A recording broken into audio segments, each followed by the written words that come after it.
Well, Christina Baker Kline. I'm very curious to uncork your story, and if we could just begin kind of at the beginning. Just tell me a little bit about who you are, and we'll dig into your kind of path to becoming an author. But let's start at the beginning. So who is Christina Baker Kline? Well, first of all, Mike, I'm so happy to be here. Thank you for inviting me on. And this is my favorite kind of podcast where you get to hear the story behind the story and sort of learn about how people do the things they do, like all of those. How do people have their jobs kind of things I'm fascinated with.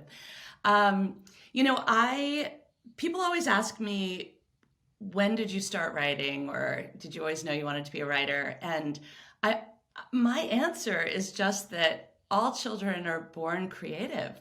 Every kid paints and dances and sings and draws and tells stories, and most people outgrow it and some people don't. And I think that's kind of the interesting question. Why do some people keep going and become painters or writers or musicians, and other people stop along the way? And so in my case, I was born in England. My parents are Southern, and we eventually moved to Maine. So I had a really unusual childhood. We were back and forth to England for 9 years. I have dual citizenship. And my parents were really different from each other. My mom's great-grandmother was the first woman to graduate from college in North Carolina. And my dad was the first person in his entire family to finish 8th grade, much less college. And he became a professor. And so I lived in this funny family where my dad education was entirely new, and yet he had gone on to become a history professor and loved it with the pure love of someone who didn't grow up, reading books. He had to really teach himself along the way. Whereas my mom grew up in a book-laden household. So, my children's books were a combination of English books, Southern books, and then, of course, Maine books like E.B. White and Robert McCloskey, children's books that just lodged in my imagination. And now as an adult, I split my time between New York City and Maine. Although since COVID, I've been in my Maine house for 18 months almost. So I grew up the oldest of 4 girls. I'm the only one who became a writer. My sisters are all creative in different ways, but my parents, I never thought I had anything in common with my dad, who's written many books, but they're history books and published by university presses mostly, until I started writing fiction set in the past. And then I realized that I had learned from him, and my research methods are really similar. My new book, The Exiles, which is set in England and Australia, is a direct sort of outgrowth of my own father's real passions. So that's, I guess, how I ended up where I am. Yeah, so I just have to go back to something you said earlier about kind of kids and outgrowing creativity, and it's interesting. I have triplets. They are 19 years old, and like on the first floor of our house, it's just decorated with artwork that they did when they were in like grammar school. They were all part of the art club, and like these paintings that we have of theirs are like little treasures. And I've seen as they've grown older, like, my son, kind of stopped with, artwork, and he got into theater, and then he, as he got into college, he stopped that. My one daughter was always singing and playing guitar and drawing, and that's kind of gone by the wayside. And my other daughter, I think she was more not forced into the arts, but it just really wasn't her thing. She was an ice hockey player. Oh, that's my husband plays ice hockey. Yes, yeah, but it is sad in a way to think of like this reverse Peter Panism that happens to kids as they grow older, and I don't know if we scare the creativity out of them, or if just like the process of growing up and becoming adults, it just kind of fades. But it is quite sad. I think there are a lot of factors, and one of them, having 3 kids, boys myself, one of them is that I think you get self-conscious when you start realizing that you're being judged, right? So a lot of people shy away from that, which is completely understandable. And also, when you're in the public eye and you write books or you sing or you paint, you're always up against critics, right? You're always up against people. Well, so this is related. First, there's the judging that can happen on an earlier scale before you are in the public. And you just sort of, I mean, for myself, I painted throughout high school. I loved it. There are all these canvases. And at some point, I sort of realized I just wasn't talented enough. I got very self-conscious about it. And with writing, what I'll say happened to me, I think, is that I had some people along the way kind of encouraging me. There were plenty of people who didn't. But I learned in my own head to sort of follow the yes, is what I call it. Like when I was in the 5th grade, I had a teacher, Mrs. Carey, and she assigned us a creative writing exercise, and we handed it in on Friday, and on Monday morning she came back with our paper, with our little stories, and she walked up and down the aisles. This is back in the day when they had aisles, I think. Now they're much more freeform, but and she stopped in front of every desk and sort of chatted with each child, right? Each kid in the classroom, 20 kids or so. And when she came to me, God knows she probably said it to everyone, but when she came to me, she put my story down and she said, "I liked your story very much. And in fact, I liked it so much that I read it out loud to my husband this weekend, and he liked it too." Wow. Now, she didn't say she loved my story. And my mind was blown because I didn't know she had a husband. I didn't know she had a life outside of the classroom. I could not even fathom that. But the idea that she had read my story out loud to someone else and they liked it too was enough to keep me going for the next decade, I swear. Just that tiny bit of encouragement.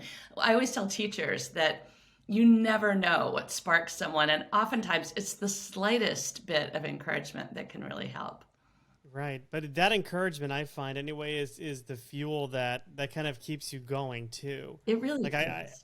I always think to myself, and I sometimes think it's to my detriment, but I feel like I've got like a need for validation, like for someone to read something or react to something I've done, in order to know whether or not it's good. Now I can think, hey, this is good. Or if I do stand-up comedy, and that's Wow. what kind of drove me to stand-up was, when I write something, it might take a year for someone to read it and get back to me on it. I mean, I'm talking reviewers or agents or whatever. But with stand-up, immediately, if something works, people are laughing. If something doesn't work, everyone's quiet and you start sweating down your back. Yeah, I love reading about stand-up comedians because it's such a visceral and immediate response that you get. And I was listening to an interview, I think maybe with Chris Rock, who was talking about new material that was sort of edgy and scary, and that right away when you present to an audience kind of what they're catching, what they are, and how they're reacting to it. And it isn't always what you thought it would be. And for myself as a writer, I don't know if this is the same for you, but I can think something's working and I put it aside and come back to it, and I realize I can see it differently later. So, which is sort of a scary thing, because you can get into a sort of self-perpetuating black hole where you're always wanting to get better, but you're always then afraid to present to an audience or to a readership. And so, I have friends who are way more talented writers than I am, but they get into a self-critical loop where they're really not willing to let something go.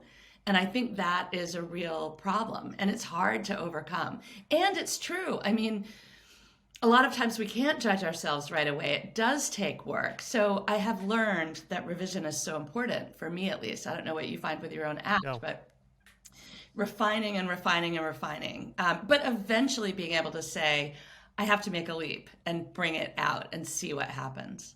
Yeah. So, I mean, I think there's two things there. One, there's the validation you need to hear from other people that something's working or maybe not. But then there's the vulnerability required to present it to somebody and take advice if it's warranted, and take direction. So. I mean, that's actually an interesting point. I had a student once a college student who was in my creative writing class, and he said, "Well, I don't mean to brag, but I'm a really good writer." this was when we were introducing ourselves, and my writing is, I've worked on it for a long time, etc.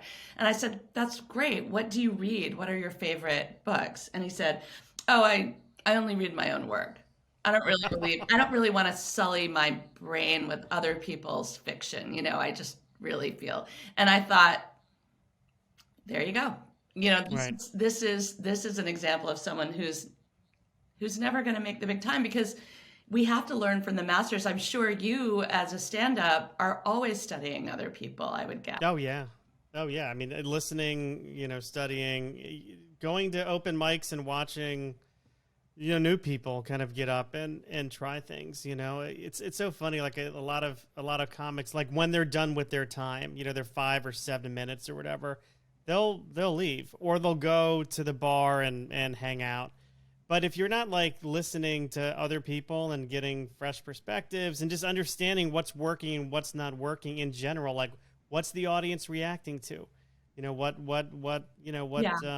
how somebody, doing crowd work, like you're missing out on a complete education. Right. And, to your point about paying attention to other stand-ups, for example, or in my case, reading a lot, I also think it's really useful to be friends with people in my world, because we exchange information, we kind of learn from each other.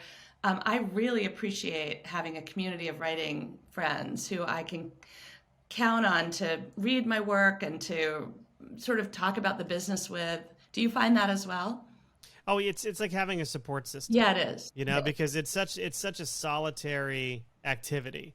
If you work in an office, you got friends. When I used to work in an office, I used to make the rounds, just to say hi to this person, that person. When you're writing, it's solitary. It's often just, it's you and your mind and this world you're creating, which is awesome, but it's solitary. And so having a network of people who are going through the same thing, shared experiences, so you don't feel as alone, is very important. Right. And also, I know writers who think of it as a sort of zero-sum game, where if someone has success, someone else has failure, or where, there's a pie and they're not going to get as big a piece. My philosophy is, if my friends are doing well, it only helps me. Like, it makes it more possible. I mean, seeing people succeed makes me dream bigger and want more for my own writing and to be more ambitious. This morning I was texting with a writing friend, and she was just saying, I don't know if we can say this, but that, you just have to go deep into the shit. You have to go deep. Oh, yeah.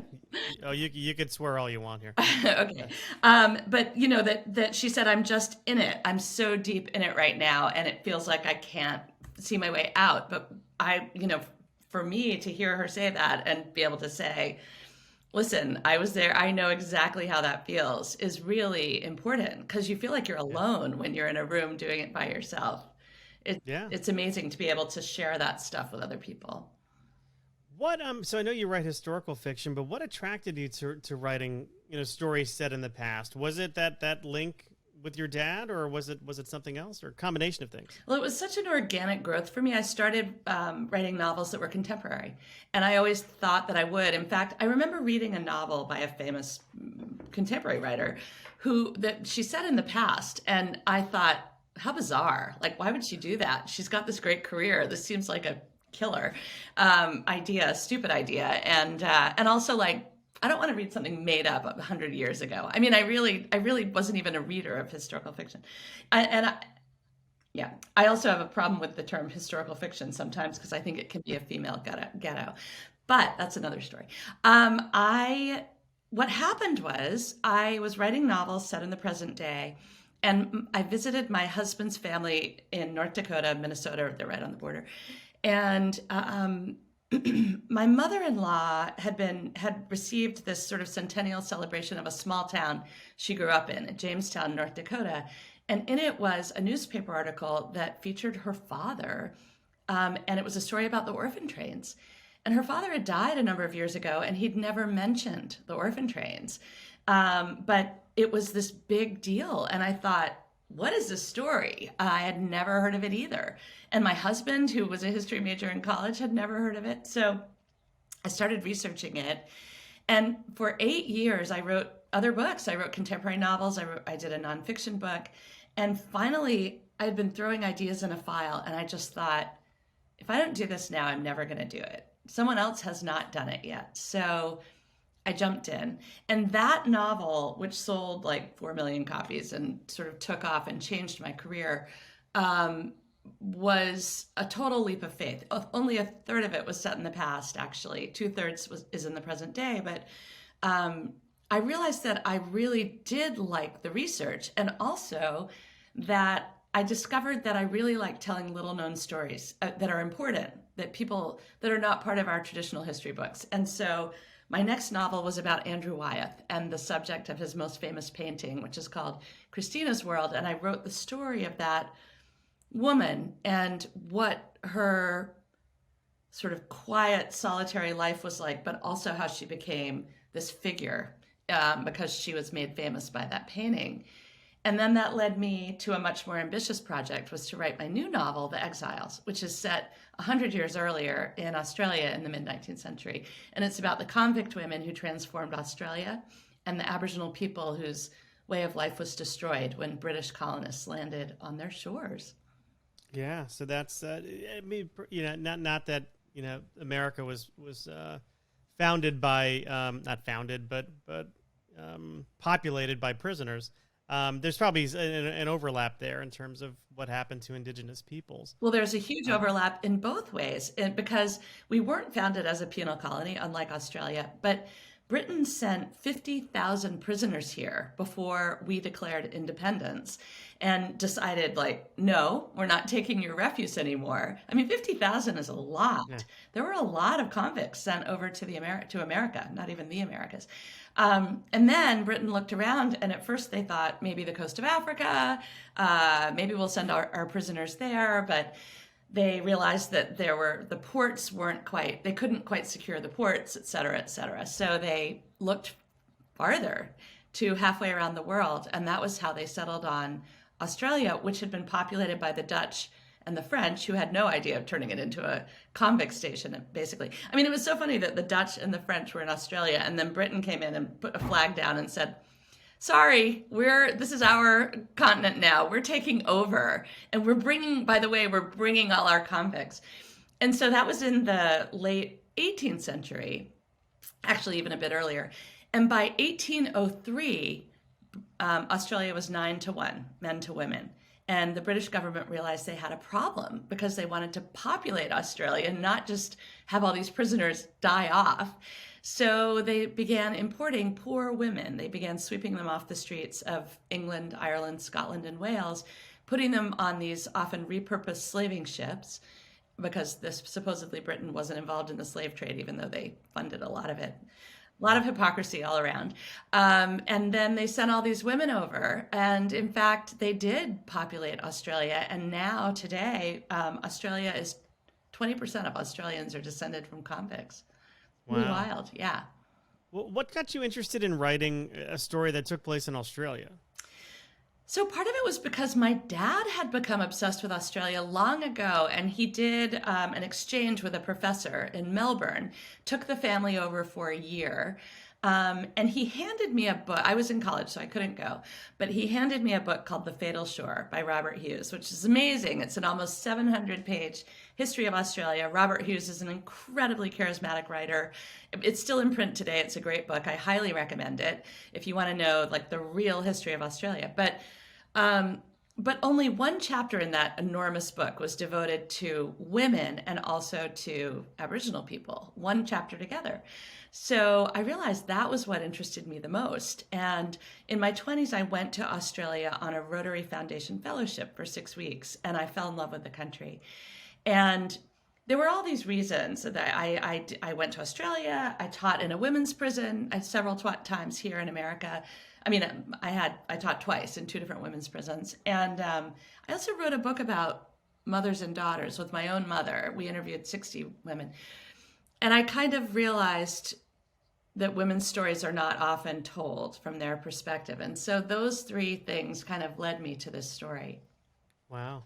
Well, so you are a sort of you do look for those stories that have not been told, Yeah. And I think that, the history not only of our country but of the world is the history of conquerors, right? It's the history of generals and presidents and wars and treaties and the wealthy and the robber barons, the aristocracy. It's not the history of the poor, of women, of indigenous people. And traditionally, those stories have been left out of the history books. So it's such a joy to be able to discover, and there are lots of stories to discover, but there is such a joy to find them. And so the actual spark for the Exiles was this little column in the New York Times some years ago that was about these convict women and their children on a ship. And it was a parenting column, so it was sort of about how now we have it better than they had it back then. Even if things are tough today, they were worse then. And I just got this tingle. I realized this is an amazing story that I don't know enough about, and it would just be so fascinating to learn more. So I just took a deep dive into the research. Very cool. So you just mentioned kind of teaching in a women's prison. I have to ask, like, what brought you there, and what insights into the human condition did you sort of take away from those experiences? So much of my work that I did there ends up in the Exiles. I mean, the psychology of incarceration, of finding joy in that's probably my biggest takeaway actually, is I not only taught in a women's prison, I taught in Supermax. So this prison, Clinton Correctional Facility, or M.F.A actually it's called, in Clinton, New Jersey. It's the only all-female women's prison in New Jersey, 700 inmates, 400 in maximum security, 300 in Supermax. I think it's 300, might be 250. And so I was teaching there, which I did not bank on. I had to go through 4 levels of security to get in. There were armed guards with machine guns everywhere. And it was a really intense experience, very sobering. And the women in my class, I taught a memoir class, had actually, most of them had never written about their lives. They had never written about their lives. And most of them had never had therapy either. So it was this crazy experience where they were so grateful to be able to share. I mean, it took a while to get beyond their defenses. But I said to them, we're in a safe place here. Our classroom is a bubble. You have to commit to being willing not to tell, to keep this space secret. And they did. And it ended up being a really powerful experience. And one of the things, as I said, perhaps the most important thing I learned is that even in this fairly bleak place, and for a lot of these women, they were either never getting out or they had decades-long sentences, they found joy. They found friendship. A lot of them, one of the things they talked about was how in the commissary they would get this bizarre different combinations of probably remaindered items from, groceries, whatever it was. And they took joy in kind of creating recipes from those and figuring out, sharing tips on cooking. I mean, I tried to show on the convict ships what that experience of getting to know each other and even getting to trust each other was like. But, I also learned a lot about the criminal justice system and how the poor even today are so much more likely to go to prison, and how in my novel, The Exiles, I describe it, and the British government described it, as crimes of poverty. Back in the day, you could be thrown in prison for stealing a loaf of bread. There were no social programs, no safety net, etc. But even today, for example, a number of women ended up in trouble because of boyfriends, because of being abused over and over again, because of being in desperate situations. And a lot of times it snowballs when one thing happens and you end up, say, in a bank robbery or something. It's like just a really dire conditions for people. And so I learned to have empathy and understanding about why people end up in prison. Right. And I'm sure that comes through in your writing. But what I'm curious about is what you personally took away from the experience of teaching in a Supermax prison. How did that change you? I actually considered writing a memoir about it. The road leading to the prison, believe it or not, is called Freedom Road. And wow. My prison, my memoir was going to be titled, Beyond Freedom Road, or On the Way to Freedom Road. I just couldn't believe either the irony of that, or maybe they considered that when you're leaving, I don't know. It made me realize that freedom is precious, first of all, and second, that the slightest instant can change your life. There was a woman in there who looked like I lived in a suburban town, my kids played soccer, and she looked like your average soccer mom. And her story was that she had been drunk driving and killed a car of teenagers. I mean, Wow. like on graduation day. It was some terrible story. But she had been stopped for drunk driving before. She had clearly been an alcoholic, but she lived in the same kind of community that I lived in. And I think seeing her in particular made me realize how that slippery slope can be quite steep and quite quick. The descent can be quite quick. And that who am I to judge that? My task as a teacher for them was to give them a safe space to tell their stories and to try to understand their own culpability. I mean, that's one of the stories in my own novel, The Exiles, is that on some level you have to admit what you've done and come to peace with it, and also ask forgiveness, whether it's of some higher power, of yourself, of the people you've hurt.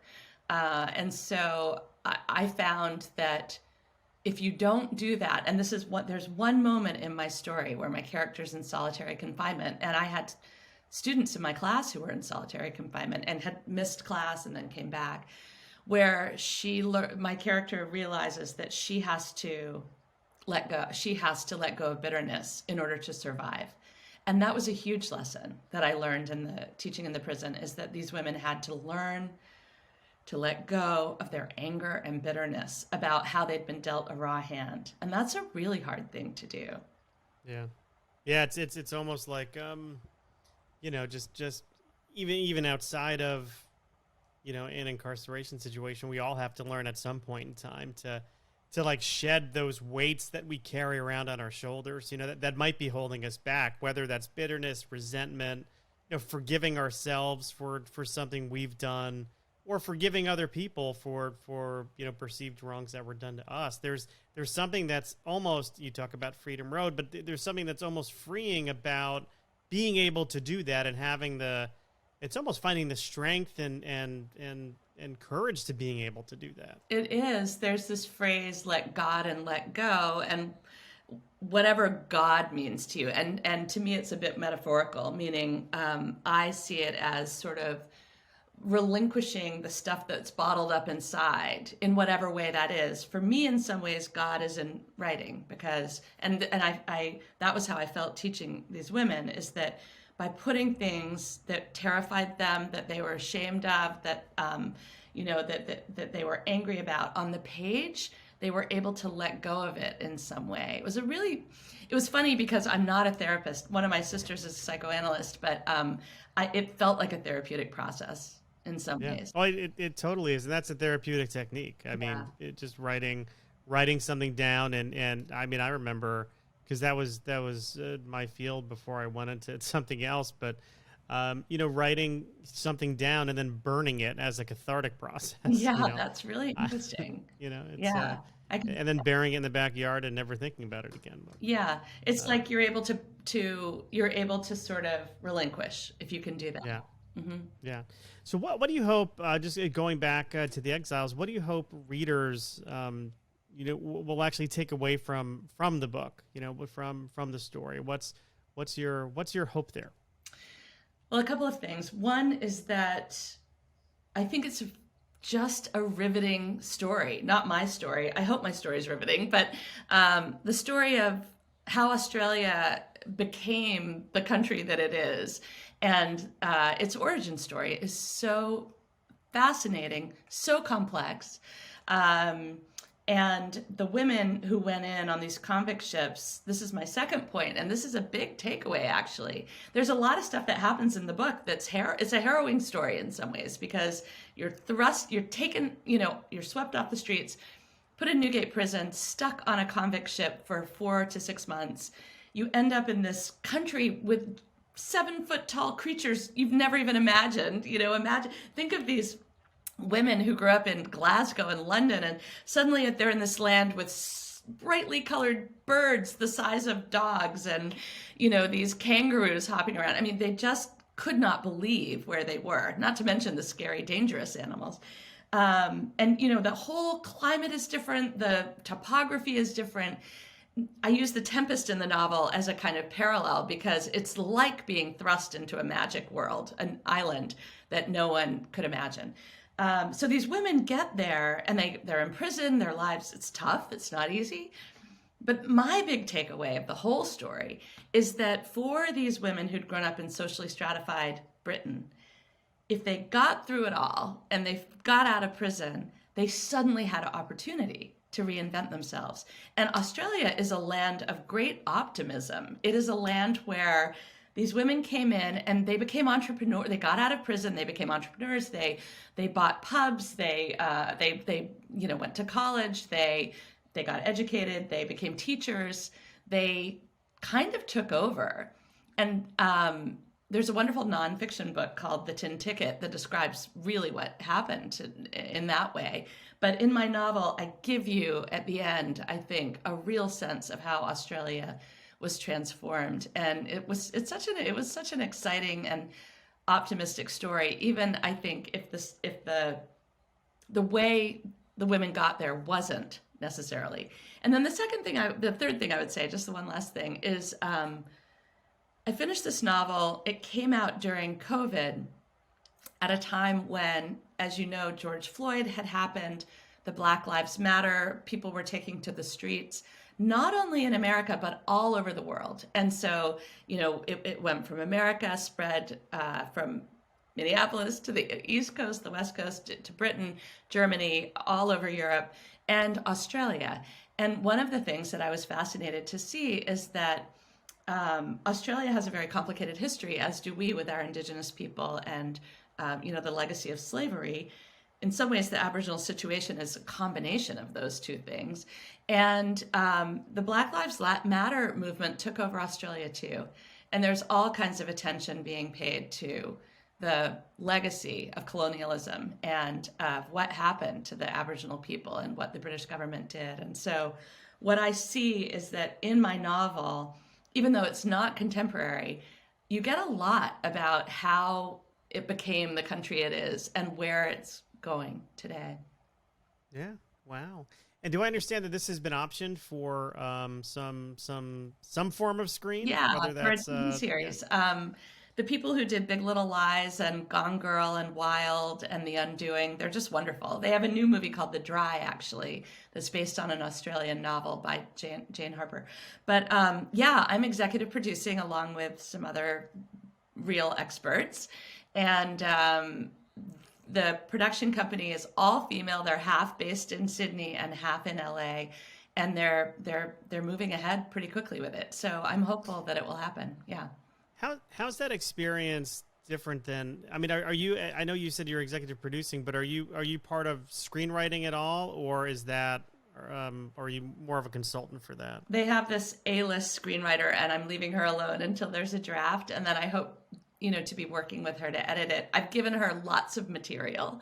And one really fun thing about doing a series that's different from doing a movie, because my novel Orphan Train has been in endless production as a movie. We've gone through 3 different scripts. We had Helen Mirren and all these A-list directors signed on. Then COVID happened, and they may actually be pivoting to a series at this point. But what's different about a series and a movie is that they can really follow all these storylines. So I have a character named Olive, for example, who kind of leaps off the page. She's a minor character, but a lot of people say, I want to know more about what happened to Olive because she's so entertaining.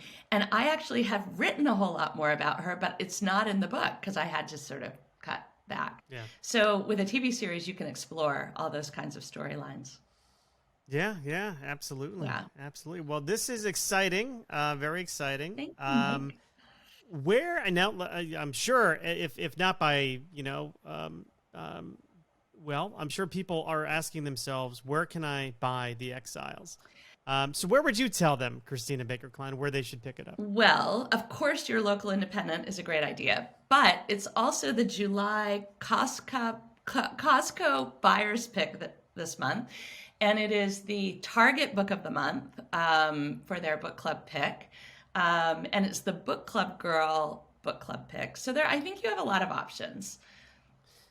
No shortage of places to buy, but I love the idea of buying it at these small independent bookstores. Yeah, and yesterday I had a big party to celebrate the paperback, and this is my new paperback cover, by the way. There it is. Look at that. And 45 independent bookstores co-sponsored the party, and it was so much fun. And I'm just such a huge supporter of indie bookstores, and want to do everything I can to send people in their direction. Yeah, well, very good. Well, Christina, thank you so much for joining me today. Thank you so much, Mike.